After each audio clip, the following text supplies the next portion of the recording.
कक्षा 12 के बच्चों के लिए संबंध एवं फलन का ये तीसरा वीडियो है। इसमें एक्सरसाइज 1.3 की आज हम शुरुआत कर रहे हैं। ठीक है, तो यहाँ पर जो हम पढ़ेंगे आज वो दो फंक्शनों को हम कंबाइंड करेंगे। जैसे बाकी चीज़ें आपको जो क्वेश्चन है उससे समझ में आ जाएगी।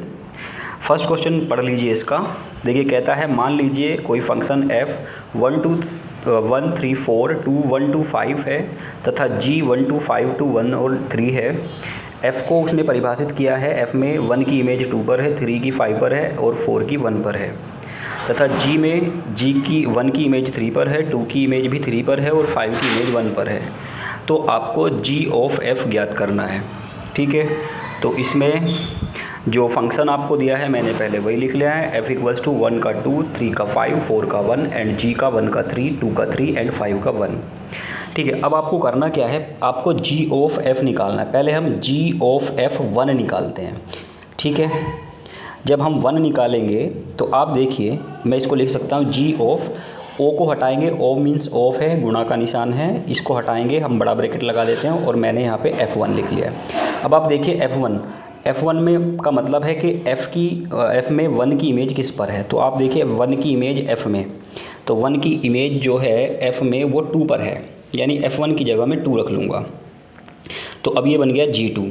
अब आपको g में देखना है, g में 2 की इमेज किस पे है। तो आप देखिए g में, यहाँ पर देखिए g ये है और इसमें जो है 2 की इमेज 3 पर है। तो g में 2 की इमेज हो गई 3 पे, तो हमारे पास ये आ गया 3। ठीक है, इसी तरह अब आप आएंगे g ऑफ f3। हमें यहाँ से 1, 3 और 4 के लिए निकालना है। तो ये हो जाएगा g ऑफ f3। अब आप f3 को देखिए, f में 3 की इमेज किस पर है। तो f में 3 की इमेज है 5 पर, तो आप f3 की जगह रख देंगे 5। ठीक है, अब g में 5 की इमेज देखेंगे तो g में 5 की इमेज है 1 पर, तो आपका ये 1 आ गया है। इसी तरह से अब आप g ऑफ f4 देखेंगे, तो f4 देखिए पहले, f में 4 की इमेज आपकी है 1 पर, तो आप f4 की जगह 1 रख देंगे। अब g में 1 की इमेज किस पर देखनी है, तो g में 1 की इमेज है 3 पर, तो ये आ गया 3।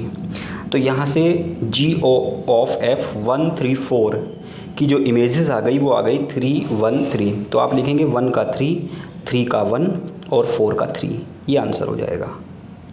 1 का 3, 3 का 1 एंड 4 का 3। समझ आ गया होगा। इसके बाद सेकंड क्वेश्चन थोड़ा थ्योरेटिकल है। इसमें देखिए आपको प्रूव करना है f plus g of h equals to f of h plus g of h, तथा f dot g of h equals to f of h dot g of h। हम इसमें फर्स्ट पार्ट में इसकी left hand side लेते हैं, f plus g of h। देखिए of को हटाएंगे, h की जगह hx आ जाएगा, तो f प्लस जी ऐसे ही है, ऑफ को मैंने हटा दिया है तो ये बन गया hx। अब hx का मल्टीप्लाई कर देंगे, डिस्ट्रीब्यूशन ला लग जाएगा, तो ये हो जाएगा f of hx plus g of hx। ठीक है, और अगर मैं इस x को हटाना चाहूँ तो इसको मैं f ऑफ hx को डायरेक्ट फिर f ऑफ h लिख दूंगा और g ऑफ h लिख दूंगा, राइट हैंड साइड आ जाएगी। सिमिलरली आपको इसका सेकंड पार्ट कर लेना है। ठीक है, थर्ड देखिए g ऑफ f तथा f ऑफ g ज्ञात करना है। Function fx equals to mod of x and gx equals to 5x minus 2 का मोड दिया है। पहले हम निकाल रहे हैं g ऑफ f, तो g of f means g of fx की वैल्यू रख देंगे ऊपर से, तो वो है मोड ऑफ x। अब देखिए यहाँ g ऑफ fx, तो gx जब खुलता है तो 5x माइनस 2 का मोड होता है, लेकिन हमारे पास x की जगह मोड ऑफ x है, तो मैं यहाँ लिख दूंगा 5 इंटू x की जगह मोड ऑफ x और माइनस 2। ठीक है, क्लियर हो गया होगा। इसी तरह से ये f ऑफ g है, तो इसे हम लिख देंगे f ऑफ gx की वैल्यू हमने रख दी, तो ये आ गया मोड ऑफ 5x माइनस 2। अब जब f में फंक्शन खुलता है तो फिर से मोड ले लिया जाता है, तो इसका मोड हो जाएगा डबल मोड हो जाएगा। मोड डबल हो या सिंगल हो एक ही बार लगाया जाता है, तो एक मोड को हटा दिया, ये आंसर हो जाएगा। सिमिलरली आपको इसका क्वेश्चन नंबर ये देखना है। इसमें आपके पास है fx equals to 8x cube and gx equals to x to the power 1/3। तो g ऑफ f निकाल रहे हैं पहले, तो g ऑफ fx हो जाएगा, या g ऑफ fx की जगह 8x क्यूब रख दिया। अब जब g को खोलेंगे तो g जो है उसकी पावर 1/3 लेता है, तो यहाँ 8x की पावर 1/3 हो जाएगा। 8 की 1/3 से 2 मिल जाएगा, x की 1/3 से x मिल जाएगा।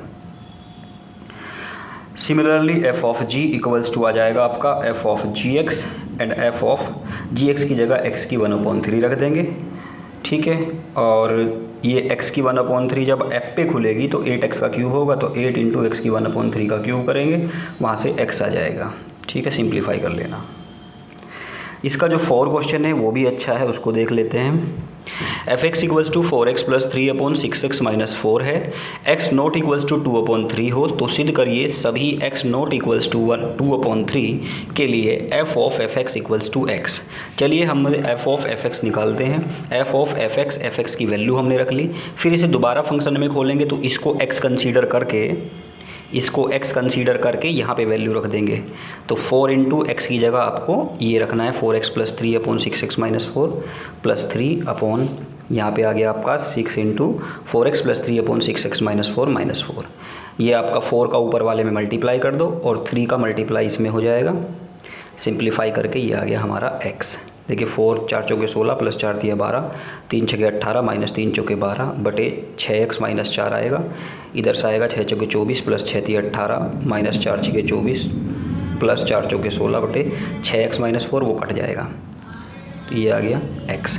f of x equals to x सभी नॉन 2/3 के लिए, अतः दिया गया फलन व्युत्क्रमणीय है और व्युत्क्रम स्वयं x ही है, ठीक है।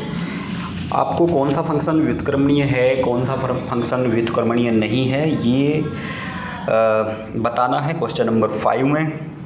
आप देखिएगा, कारण सहित बताइएगा कि क्या निम्नलिखित फलनों के प्रतिलोम हैं, अर्थात इन्वर्स फंक्शन बन सकता है कि नहीं।